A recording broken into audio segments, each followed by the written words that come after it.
On se retrouve aujourd'hui pour le test de cette Xiaomi deuxième édition 4K.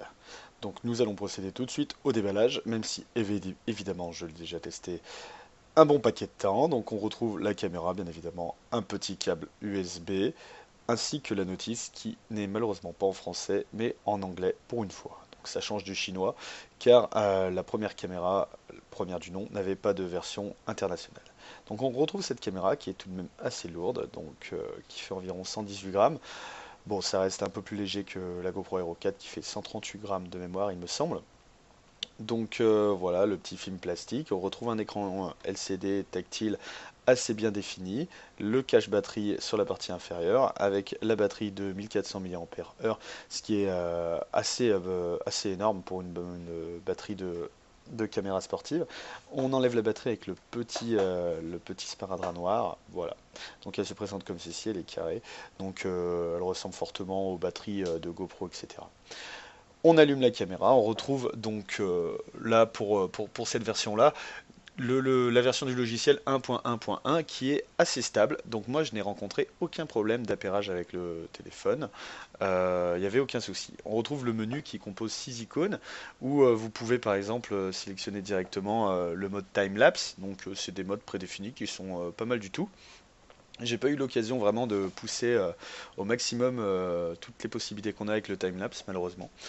Donc voilà, on peut sélectionner grand angle, pas grand angle, activer le Wi-Fi pour l'appairer avec le téléphone sans aucun souci. Donc après, on retrouve d'autres petites fonctions comme le retardateur, etc. À savoir qu'on n'a qu'un seul bouton sur la Xiaomi.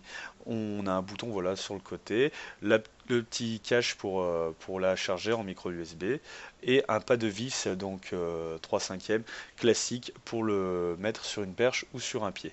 Voilà. Donc bon, là c'est le port micro SD.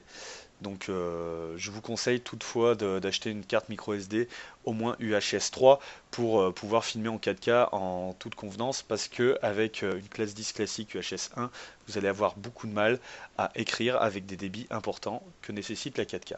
Voilà. Donc nous allons passer tout de suite à des extraits de films que j'ai réalisés. Donc là, par exemple, c'était cette semaine dans un chalet en montagne. Je voulais vous montrer le range colorimétrique et l'adaptation lumineuse qui est assez exceptionnelle. Donc là, c'était un petit morceau 4K. Là, c'est des amis à moi qui l'ont utilisé également.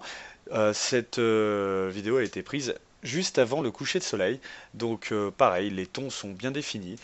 Juste un petit défaut, c'est que l'adaptation lumineuse, parfois en basse luminosité, est assez lente. Voilà, un petit peu comme la GoPro Hero 4 Black. Voilà, donc des paysages. Là, c'était vraiment au coucher de soleil. Je trouvais que le range était vraiment intéressant. C'était pas mal. Là, c'était carrément à la tombée de la nuit. La montée en ISO se fait quand même assez facilement, sans trop de bruit. Voilà.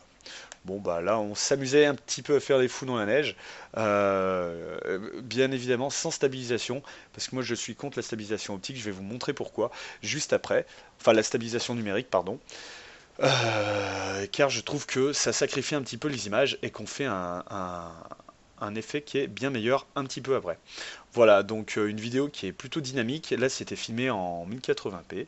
Là, j'ai fait un petit slow motion qui est très fluide en 1080p 120 images par seconde.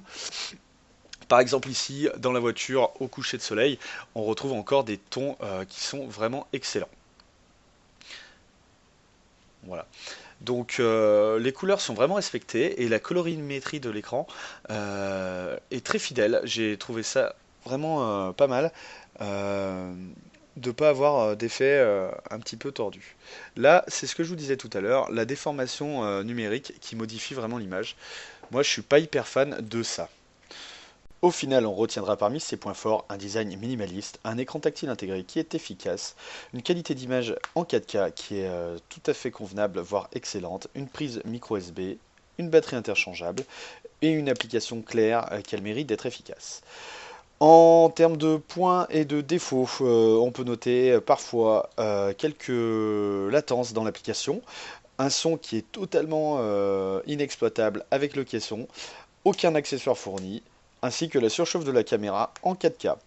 Donc voilà, on peut dire que Xiaomi a sensiblement amélioré la version 2 de sa caméra I, malgré un prix qui a fortement augmenté. Il est toujours plus attractif qu'une GoPro Hero 5 qui est environ 2 fois plus cher.